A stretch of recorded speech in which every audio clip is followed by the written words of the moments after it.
आत्मीय शिक्षक बंधू आणि भगिनींनो नमस्कार. मी माझ्या शैक्षणिक यूट्यूब चॅनलमध्ये आपल्या सर्वांचं सहर्ष स्वागत करतो.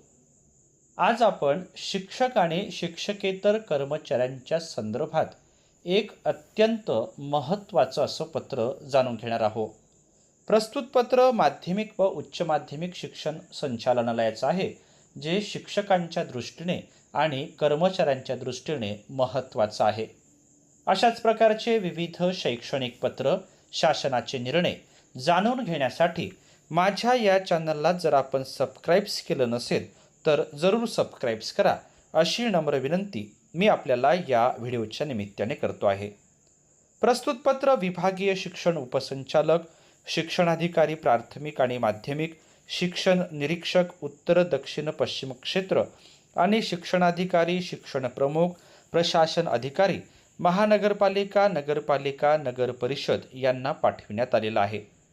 पत्राचा विषय आहे शिक्षक व शिक्षकेतर कर्मचाऱ्यांना शाळेत उपस्थित झाल्याबरोबर कर्मचारी हजेरी रजिस्टरवर स्वाक्षरी करू देण्याबाबत आणि संदर्भ आहे श्री अनिल महादेवराव शिवणकर, अध्यक्ष भाजप शिक्षक आघाडी पूर्व विदर्भ यांचे दिनांक 12/2/2026 रोजीचे पत्र.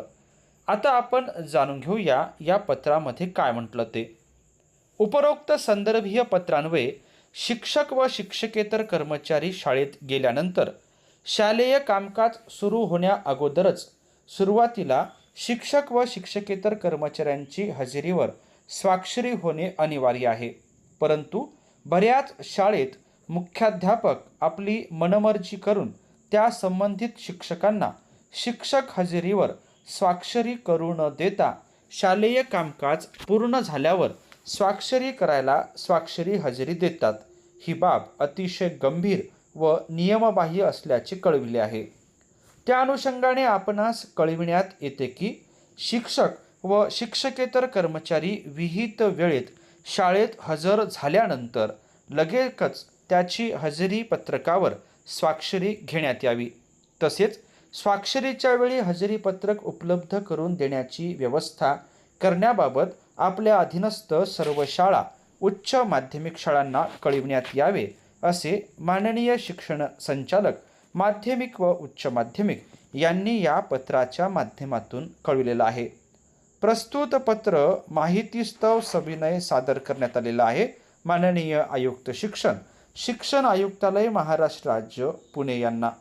शिक्षक आणि शिक्षकेतर कर्मचाऱ्यांच्या संदर्भात एक महत्त्वाचं असं पत्र आहे.